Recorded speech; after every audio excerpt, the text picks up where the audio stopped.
जय गुरु जी, शुक्राना गुरु जी, अनंतम अनंतम शुक्राना गुरु जी। संगत जी, गुरु जी किस तरह से हमारी सारी प्रॉब्लम्स खत्म कर देते हैं।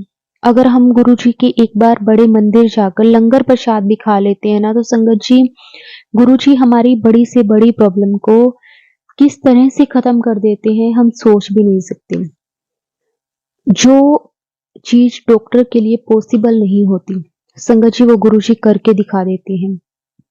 गुरुजी हमेशा हमें यही कहते हैं कि डॉक्टर अपना काम करते हैं और मैं अपना काम करता हूँ। बस हमें गुरुजी पर विश्वास होना चाहिए। सच्चे मन से गुरुजी पर विश्वास करके देखो संगत जी। जब भी आपको कोई प्रॉब्लम लगे, गुरुजी का जल प्रसाद लो। संगत जी, इससे सारी प्रॉब्लम्स हमारी खत्म हो जाती है। गुरुजी हमें हमेशा हर पल ब्लेस करते हैं, अपनी संगत का ध्यान रखते हैं। और हम गुरुजी के लिए संगत जी जितना हम गुरुजी का शुक्राना कर सके हमें जरूर करना चाहिए। संगत जी आज हम आपके साथ बहुत ही प्यारा गुरुजी का सत्संग शेयर करने जा रहे हैं। संगत जी बहुत सुंदर सत्संग है, गुरुजी की ब्लेसिंग से भरा हुआ सत्संग है। संगत जी सत्संग को पूरा अंत तक जरूर सुने। अब हम गुरुजी से आज्ञा लेकर सत्संग को शुरू करते हैं। जय गुरुजी, शुक्राना गुरुजी, अनंतम अनंतम शुक्राना गुरुजी। जय गुरुजी, शुक्राना गुरुजी, अनंतम अनंतम शुक्राना गुरुजी। संगत जी, मैं अपने सत्संग की शुरुआत मंत्र जाप से करना चाहती हूँ। ओम नमः शिवाय, शिवजी सदा सहाय। ओम नमः शिवाय, गुरुजी सदा सहाय। संगत जी, मैं गुरुजी की नई संगत हूँ और ये मेरा पहला सत्संग है। वैसे तो गुरुजी हमेशा से ही हमारे साथ हैं, लेकिन हम ही नहीं समझ पाते। मुझे गुरुजी का स्वरूप 2019 में मेरे एक स्टूडेंट से मिला था, पर मैं उस समय गुरुजी से जुड़ ना सकी क्योंकि शायद मेरा समय उनसे जुड़ने का तब नहीं आया था। मैंने कभी ध्यान ही नहीं दिया। फिर 2022 में मेरे बुआ सास जी ने अपने घर गुरुजी का सत्संग करवाया, तो मेरा उनके घर सत्संग में जाना हुआ। मैंने पहली बार गुरुजी का सत्संग अटेंड किया था।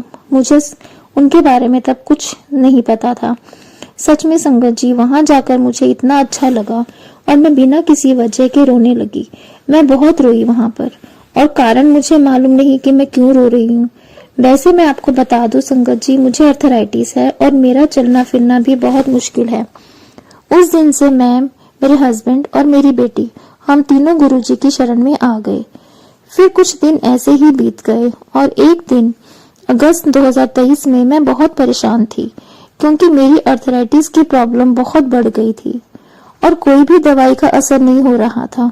मैं एक रात गुरुजी से बातें करते करते बहुत ज्यादा रोई और रोते रोते सो गई।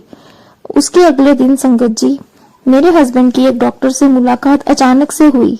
3-4 दिनों के अंदर ही मेरी दवाई भी शुरू हो गई। संगत जी, इस मेडिसिन से मुझे थोड़ी सी उम्मीद जागी कि अब शायद कुछ अच्छा होगा। 1-2 बार मुझे गुरुजी के ड्रीम दर्शन भी हुए। फिर जन्माष्टमी के दिन मुझे और मेरे हस्बैंड को मोर के दर्शन हुए। तब से मुझे तितली भी बहुत बार दिखाई देने लगी। फिर 1 अक्टूबर 2023 को मैं अपनी पूरी फैमिली के साथ बड़े मंदिर गई।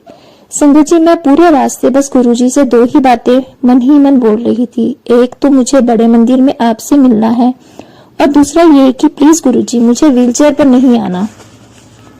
जैसे ही हम चलने लगे तो हमारी गाड़ी को एक पीले रंग की बटरफ्लाई छू कर गई। मैंने बस यही कहा गुरुजी से कि हमारे साथ ही रहना। जैसे ही हम बड़े मंदिर पहुंचे, वहां बहुत लंबी लाइन थी और मुझसे तो खड़ा भी नहीं हुआ जा रहा था। सेवादार जी ने कहा कि आप व्हीलचेयर ले लो, लेकिन मैं मन ही मन गुरुजी से यही कह रही थी कि प्लीज गुरुजी मुझे व्हीलचेयर पर नहीं जाना। तभी सेवादार जी ने बोला कि अगर मैं व्हीलचेयर पर जाऊंगी तो मुझे ना तो समाधि दर्शन होंगे और न ही मैं हॉल में जा सकूंगी, सीधे मुझे लंगर हॉल में ले जाएंगे। तभी मैंने व्हीलचेयर पर जाने से मना कर दिया और पैदल ही जाने लगी। सच मानिए संगत जी, मुझे थोड़ी तकलीफ तो हो रही थी, पर मुझे पता ही नहीं चला कि कब मैंने धीरे धीरे चलते हुए समाधि दर्शन किए और हॉल तक पहुंची। मैंने वहां से लोटा भी ब्लेस करवाया। मुझे बीच बीच में मेरी बेटी एक तरफ से और मेरे बुआ जी दूसरी तरफ से पकड़ रहे थे। पूरे मंदिर में मैं सिर्फ और सिर्फ गुरुजी को ही ढूंढ रही थी, पता नहीं क्यों। मैंने कुछ नहीं मांगा गुरुजी से। हॉल से बाहर आते समय मेरा मन बहुत उदास हो गया संगत जी, और मैं मन ही मन गुरुजी से कह रही थी कि आपने मुझे दर्शन नहीं दिए। मैं बहुत थक गई थी। मुझे मेरी बेटी और बुआ जी ने दोनों तरफ से पकड़ा हुआ था। अब बिलीव कीजिएगा संगत जी, जैसे ही मैंने हॉल से कदम बाहर रखा, एक हाथ मेरी तरफ बढ़ा। मैंने बिना सोचे समझे संगत जी उस हाथ को पकड़ लिया, और वे हाथ गुरुजी का था। संगत जी, मेरे सामने एक आंटी पिंक कलर के सूट में खड़ी थी। उनका चेहरा, उनकी आंखें बिल्कुल गुरुजी जैसी। मैं कभी भी आंखें नहीं भूल सकती। उन आंटी ने मेरे दोनों हाथ छुड़वा दिए और मेरी बेटी और मेरे बुआ को मुझे छोड़ देने के लिए कहा। वे मुझे लेकर लंगर हॉल की तरफ चलने लगी। उनका हाथ पकड़कर मुझे ऐसा लगा संगत जी जैसे मैं जमीन से ऊपर चल रही हूँ।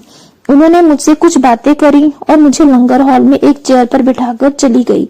2-3 मिनट के बाद संगत जी मैंने उन्हें लंगर हॉल से बाहर जाते हुए देखा। मैं वो चेहरा कभी भी नहीं भूल सकती। अब संगत जी मेरा दूसरा सत्संग सुनिए। मैं अपनी बीमारी की वजह से 5-6 सालों से कुछ भी मिर्च मसाला या कुछ भी खा नहीं पाती थी। मुझे खाने में बहुत परेशानी होती थी। कुछ भी खाती तो गले में फंस जाता। मैं कुछ भी खाने से बहुत डरती थी। इसी वजह से मैं लंगर खाने से भी डर रही थी, और चेयर पर बैठने के कारण मुझे थाली भी अकेले ही मिली थी, जो मुझे ही खत्म करनी थी। पर संगत जी, गुरुजी के आशीर्वाद से मैंने पूरा लंगर अकेले ही खाया, जो कि मेरे लिए एक नामुमकिन बात थी। उस दिन से लेकर आज तक संगत जी मुझे कुछ भी खाने में कभी मुश्किल नहीं हुई। मुझे पता है गुरुजी हमेशा मेरे साथ हैं, और मैंने पूरी तरह से खुद को सरेंडर कर दिया है। मैं अपने सत्संग को यहीं पर विराम देती हूँ और गुरुजी से अरदास करती हूँ कि जल्दी ही मैं अपना दूसरा बड़ा सत्संग आपके साथ शेयर करूँ संगत जी। ओम नमः शिवाय। शिवजी सदा सहाय। ओम नमः शिवाय। गुरुजी सदा सहाय। जय गुरुजी। शुक्राना गुरुजी।